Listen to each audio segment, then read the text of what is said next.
Ties between the world's two largest economies may be starting to improve.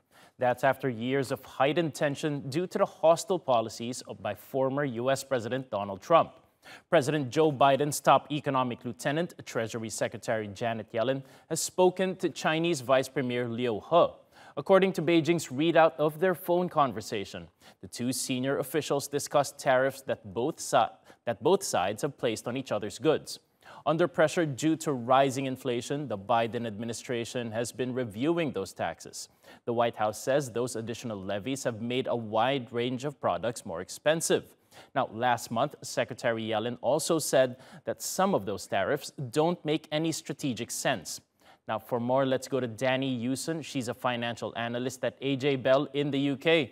Welcome back to the program, Danni. Now, these tariffs have been in place for quite some time now. Could you just help us understand what the effect has been of those tariffs on two of the world's largest economies?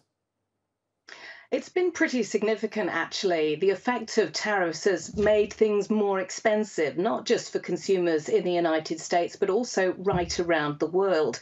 Some of the biggest losers have been manufacturers and farmers. The idea, of course, was to push US manufacturers to move manufacturing out of China, perhaps return it to the United States by making the import of those goods more expensive. And the only thing that they could do was to put that cost onto consumers.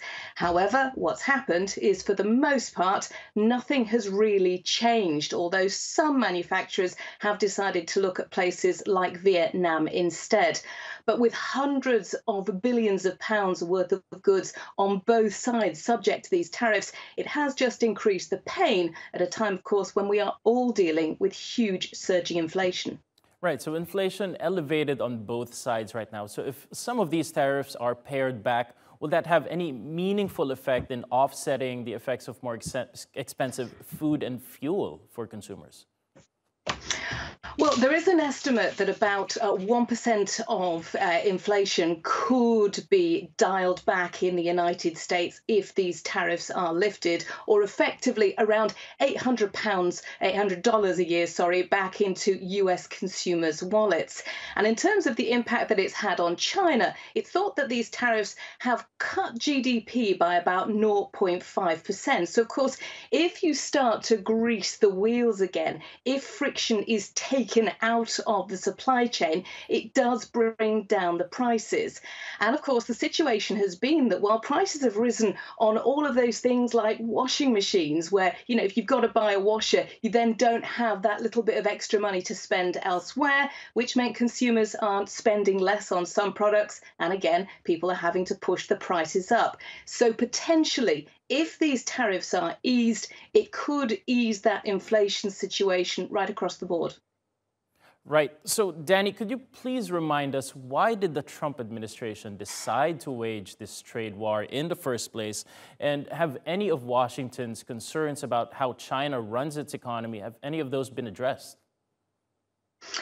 Well, it was all about the sort of growing dominance on the world stage of China and trying to sort of offset the difference between the amount of goods that were coming into the United States from China and the amount of goods going out of the United States to China.